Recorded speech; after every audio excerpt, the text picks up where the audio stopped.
하나님의 말씀은 신약성경 마태복음 4장 1절에서 4절까지의 말씀입니다. 우리 함께 봉독하겠습니다. 그때에 예수께서 성령에게 이끌려 마귀에게 시험을 받으러 광야로 가사 40일을 밤낮으로 금식하신 후에 줄이신지라. 시험하는 자가 예수께 나와서 이르되 네가 만일 하나님의 아들이거든 명하여 이 돌들로 떡덩이가 되게 하라. 예수께서 대답하여 이르시되 기록되었으되 사람이 떡으로만 살 것이 아니요 하나님의 입으로부터 나오는 모든 말씀으로 살 것이라 하였느니라. 지난 한 주간 우리의 생명을 보호하시고 유지시키시는 분이 하나님이시라 하는 사실을 묵상하시면서 보내셨습니까? 내가 일할 수 있는 직장을 주시고 일할 수 있는 힘을 주신 분이 하나님이시며 내가 수고한 것에 대한 대가를 받을 수 있도록 은혜를 베푸신 분이 하나님이시라 하는 이 사실을 알고 믿으며 그 하나님 앞에 감사하면서 보내셨는가 하는 것입니다. 나의 인생은 나의 힘으로 살아가는 것이 아니라 하나님의 은혜로 살아간다라고 하는 것을 분명히 알고 그래서 하나님께 감사하고 또 하나님께서 주신 것을 기꺼이 드릴 수 있는 믿음에 살 수 있는 우리가 될 수 있기를 바랍니다. 자, 마태복음 4장은 예수님께서 성령에게 이끌려 광야에서 40일을 금식하신 후 마귀의 3가지 시험을 이기신 이야기입니다. 그 중에서 오늘 본문은 첫 번째 시험, 곧 떡의 시험을 이기신 그 이야기입니다. 여기서 우리가 한 가지 기억할 것은 예수님의 시험 받으심에 대해서 예수님이 금식으로 인하여 약해지셨을 때 그 약해진 틈을 타서 마귀가 예수님을 공격하여 넘어뜨릴 수도 있었다라고 생각하지 말아야 하는 것입니다.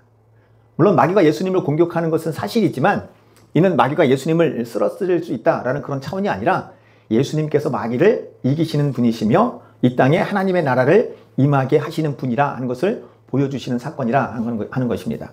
1절 2절을 보시면 이렇게 돼 있죠. 그때 예수께서 성령에게 이끌려 마귀에게 시험을 받으러 광야로 가사 40일 밤낮으로 금식하시니 줄이신지라.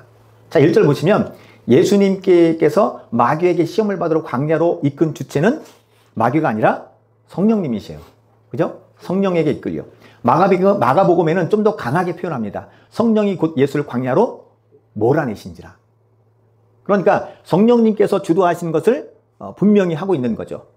따라서 이 광야의 시험은 마귀가 주도권을 가지고 있는 것이 아니라 하나님께서 주도권을 가지고 계신 것이며 그래서 예수님께서 이기셨다라고 하는 것이에요.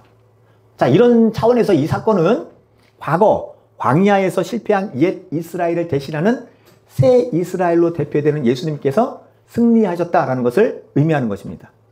그래서 우리 역시 그 예수님의 승리로 말미암아 마귀의 시험을 이길 수 있다는 것을 우리에게 보여주는 것이죠. 자, 그러면 과거 이스라엘이 광야에서 실패한 것은 무엇일까요? 옛 이스라엘이 광야에서 실패한 것.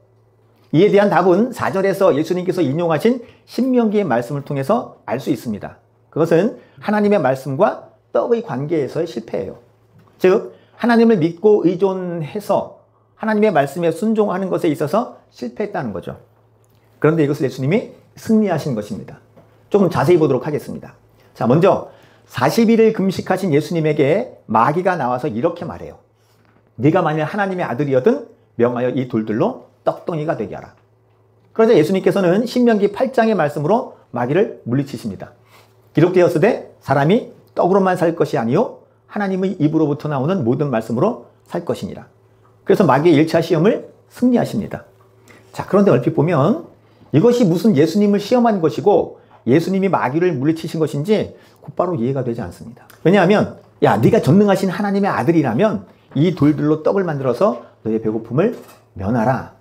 해결하라. 야, 사람은 떡으로만 사는 것이 아니요 하나님의 입으로부터 나오는 모든 말씀으로 살 것이니라 라고 대답하심으로써 이 게임이 끝나기 때문에 그래요. 여러분은 어떠십니까? 이게 지금 뭘 의미하는지 이해가 분명히 되시나요? 그럼 이게 의미하는 건 뭘까요? 그러니까 이 사건이 무엇을 말하는 것일까요? 자, 여기 이 문제를 풀어냄에 있어서 중요한 열쇠가 되는 것은 예수님께서 마귀를 물리칠 때 인용하신 신명기 8장 3절의 말씀입니다. 예수님께서는 신명기 8장 3절의 뒷부분만 말씀하셨는데 우리는 2절과 3절을 다 함께 보도록 하겠습니다. 내 하나님 여호와께서 이 40년 동안에 내게 광야 길을 걷게 하신 것을 기억하라. 이는 너를 낮추시며 너를 시험하사 내 마음이 어떠한지 그 명령을 지키는지 지키지 않는지 알려 하심이라. 너를 낮추시며 너를 줄이게 하시며 또 너도 알지 못하며 내 조상들도 알지 못하던 만나를 내게 먹이신 것은 사람이 떡으로만 사는 것이 아니요 여호와의 입에서 나오는 모든 말씀으로 사는 줄을 내가 알게 하려 하심이니라.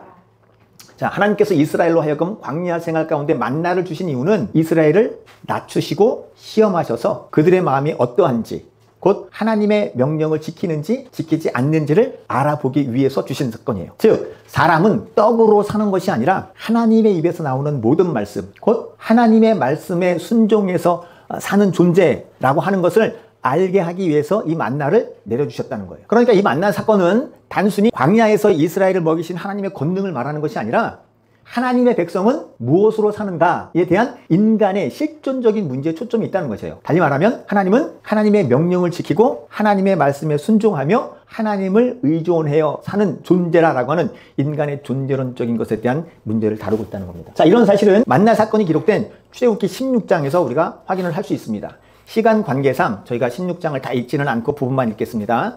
출애굽기 16장 1절에서 3절 말씀입니다. 이스라엘 자손의 온 회중이 엘림에서 떠나 엘림과 시내산 사이에 있는 신 광야에 이르니 애굽에서 나온 후 둘째 달 15일이라. 이스라엘 자손 온 회중이 그 광야에서 모세와 아론을 원망하여 이스라엘 자손이 그들에게 이르되 우리가 애굽 땅에서 고기 가마 곁에 앉아 있던 때와 떡을 배불리 먹던 때에 여호와의 손에 죽었더라면 좋았을 것을 너희가 이 광야로 우리를 인도해내어 이 온 회중이 줄여 죽게 하는도다. 자, 이스라엘 백성들이 출애굽해서 신광야에 이르렀을 때 하나님을 향하여 원망하기 시작합니다. 그들이 하나님을 향하여 원망하는 이유는 먹을 것이 없기 때문에 그래요. 한마디로 하나님이 먹을 것을 주시지 않아서 지금 하나님을 원망하는 죄를 짓고 있다는 거죠. 자, 이 말은 하나님께서 먹을 것을 주시면 하나님을 원망하는 죄를 짓지 않을 것이라 라고 하는 의미가 있는 거죠. 예, 하나님께서 모세를 통해 말씀하십니다. 4절이에요. 그때 여호와께서 모세에게 이르시되 보라, 내가 너희를 위하여 하늘에서 양식을 비같이 내리리니 백성이 나가서 일용할 것을 날마다 거둘 것이라. 이같이 하여 그들이 내 율법을 준행하나 아니하나 내가 시험하리라. 자, 지금 상황을 다시 한번 정리해 보시죠. 하나님께서 이스라엘에게 먹을 것을 주시지 않아서 이스라엘이 지금 죄를 지었다면 먹을 것을 주겠다는 거예요.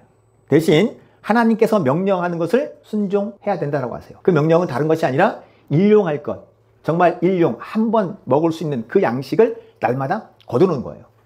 그러면 하나님께서 이렇게 하시는 이유는 뭐냐? 이것을 통해서 이스라엘의 율법, 곧 하나님의 말씀을 준행하는지 그렇지 않은지를 확인하시기 위해서 그래요.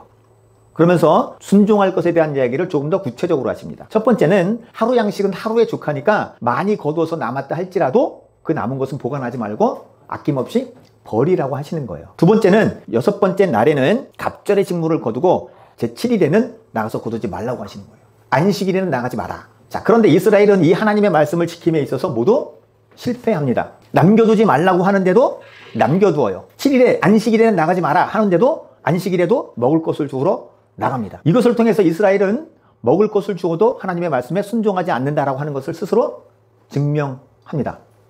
자, 이제 다시 만나 사건을 보십시오. 이 만나 사건은 단순히 배고픈 이스라엘의 원망을 들으신 하나님께서 이스라엘에게 먹을 것을 주셨다가 아니라고 했어요. 광야, 곧 굶어 죽을 수밖에 없는 곳에서 먹을 것을 주어 먹게 하심으로써 생명을 유지할 수 있도록 나에게 공급하시는 분이 하나님이시다. 그래서 그 하나님 앞에 내가 전적으로 순복하고 순종해야 하는 존재가 바로 나라고 하는 것을 분명히 알게 하시고자 하시는 사건이 만나 사건인 거예요. 달리 말하면 하나님은 내가 원하는 그 무엇이 되었든 무제한적으로 나에게 공급해 주셔야 하는 맞는 자판기가 아니라 오히려 하나님께서 내게 말씀하시고 명령하시고 요구하시는 그 삶을 살아내야 하는 존재가 나라는 것을 분명히 가르쳐 주는 거예요. 하지만 이스라엘은 자신들이 하나님의 말씀과 하나님의 명령에 순종하며 사는 존재라는 인식이 없습니다. 뭐만 있어요? 오직 내 필요를 채워주는 존재로만 하나님을 인식하는 거예요. 내가 원하는 것만을 이루어주는 분의 하나님이다라고 하는 그런 생각만 하고 있는 거죠. 그래서 하나님이 말씀하셔도 이 말씀을 꼭 지켜야 된다라고 명령을 하셔도 그 말씀을 업신여기는 거예요. 그래서 내가 하고 싶은 대로 하는 거예요. 남기지 말라 그래도 남기고 나가지 말라 그래도 나가는 거예요. 이것이 광야에서 실패한 이스라엘의 모습입니다. 자, 이제 이런 배경을 가지고 오늘 본문인 마태복음 4장을 다시 보십시오. 자, 마태복음 4장 3절에서 마귀의 시험은 이런 거죠.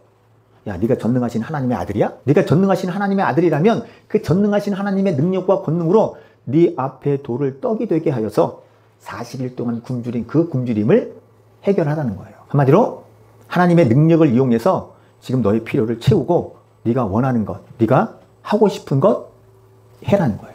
하지만 예수님께서는 이에 대해서 단호히 거절하시죠. 야, 하나님은 그런 식으로 내가 필요할 때 이용해 먹을 수 있는 그런 존재가 아니라 라고 하시는 거예요. 하나님의 권능을 이용해서 내가 하고 싶은 것, 내가 이루고 싶은 것, 내가 누리고 싶은 것을 누리는 것이 아니라 그 전능하신 하나님의 말씀에 내가 순종하면서 사는 존재가 바로 나야 라고 하는 것을 분명히 말씀하시는 거예요. 그러니까 본문의 초점은 하나님을 어떻게 대할 것인가 하는 것이 초점이에요. 하나님을 내가 어떻게 대하고 있는가 하는 것입니다. 하나님을 내가 원하는 것을 이루는 도구로 전락시킬 것인가, 내가 이루고 싶은 것들을 이루는 맞는 자판기로 만들 것인가, 아니면 하나님을 하나님의 자리에 모시고 하나님의 말씀에 순종할 것인가의 싸움이란 말이에요. 그러면 저와 여러분들은 어떠신가 하는 거죠. 여러분들은 하나님을 어떻게 생각하시고 있는가, 여러분들은 하나님을 어떻게 대하고 계신가 하는 것입니다. 내가 원하는 것은 무엇이든지 다 들어줘야 되는 전능한 하나님이라고 생각하시나요? 하나님의 힘을 이용해서 내가 이루고 싶은 것을 다 이룰 수 있다, 또 이루어야 된다, 그렇게 생각하시나요? 아니면 나는 하나님의 명령에 순종해야 되는 존재야.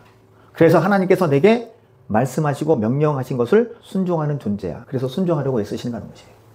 남기지 마라. 이거 아까워서 이거 어떻게, 내일 또 줄지 안 줄지도 모르는데. 내가 하고 싶은 대로 하는 게 아니라 하나님의 명령이면 지금 내가 손해를 보고 내가 굶는 것 같아도 거기에 순종하는 거야. 아니, 내일 나가지 못하면 그럼 내일은 없는 거니까 그러면 안 되지. 명령을 나는 지금 어떻게 수행하고 있는 거야. 사람은 하나님을 이용해서 하고 싶은 것, 바라는 것, 원하는 것을 이루는 존재가 아니라 하나님께서 나에게 말씀하신 그것을 하면서 사는 존재라고 하는 것이에요. 이것이 사람이 떡으로 사는 것이 아니라 하나님의 입으로부터 나오는 모든 말씀으로 산다는 것의 의미입니다. 자, 이제 여러분들 각자가 하나님을 향해서 어떤 태도를 취하고 있는가를 한번 보십시오. 나는 하나님을 대해서 어떻게 생각하고 있는가. 물론 우리의 기도를 들으시고 응답하시지만 우리가 원하는 것들은 무엇이 됐든 하나님의 뜻하신과 상관없이 무조건 나에게 주셔야 되는 분이라고 생각을 하고 있지는 않은가요? 마귀는 끊임없이 우리를 유혹합니다. 야, 네가 하나님의 자녀라며, 전능하시는 하나님 네 아버지라며, 야, 그럼 네가 원하는 거, 네가 구하는 거 다 줘야 되는 거 아니니? 너 배고프잖아. 그러면 지금 당장 진짜 앞에 있는 돌이 떡이 되게 해서 먹게 하는 그 능력을 네가 구하고 그렇게 너한테 해주셔야 되는 거 아니야? 하나님이 너 사랑하신다며. 하나님이 너 사랑하시면 네가 원하는 모든 것들은 다 줘야 되는 거 아니니? 마귀는 우리에게 끊임없이 요구를 해요. 하나님을 내가 원하는 것을 이루는 수단, 방법으로 전락시키라고 계속해서 우리에게 유혹합니다. 여기 3절과 관련해서 생각나는 말씀이 있으실 거예요. 내가 하나님의 아들이었든. 언제 이 말이 또 나오죠? 예수님께서 십자가에 못 박히셨을 때 사람들이 예수님을 조롱하며 뭐라고 그러죠? 야, 네가 만일 하나님의 아들이었든 자기를 구원하고 십자가에서 내려와. 그럼 우리가 믿을게. 아니, 전능하신 하나님이 네 아버지라며. 야, 다른 사람들은 구원하는데 네 자신은 구원하지 못하냐? 사단은 끊임없이 우리에게 그렇게 우리를 시험해요. 유혹해요. 하나님을 뭐로 전락시키라? 내가 원하는 것을 이루기 위한 수단으로 전락시켜라. 지금 마태복음 4장은 그 얘기예요. 너는 하나님을 어떻게 대하고 있는가? 너는 하나님을 어떻게 지금 이용하려고 하는가? 예수님은 하나님을 이용해 먹는 대상이 아니라 하나님은 내가 하나님의 그 말씀에 순종해야 되는 분이야. 나는 하나님의 말씀에 죽고 사는 존재이지 내가 하나님을 컨트롤하고 조종하고 내가 하고 싶은 것을 이루는 도구로 전락시키지 않는 거야. 근데 우리 여기 늘 넘어져요. 네가 만일 하나님의 아들이라면, 전능하신 하나님이 네 아버지라면 네 꼬라지가 크게 뭐니? 그러면 또 그런 거죠. 하나님, 내가 하나님의 아들이라면서요. 나는 왜 맨날 이렇게밖에 대우를 안 해주시는 거예요? 하나님, 내가 하나님의 아들이라며. 나는 왜 맨날 이렇게 힘든 거예요? 내가 하나님의 아들이라며요. 내가 하나님의 자녀라며요. 핏값으로 샀다며요. 나를 왜 이렇게 살게 하시는 거예요? 우리는 우리를 향한 하나님의 섭리를 다 알 수 없습니다. 그리고 다 이해할 수도 없습니다. 내가 저거 북쪽에서 안 태어나고 이 남쪽 대한민국에 태어난 것, 저들은 저주를 받아서 거기서 태어났어요?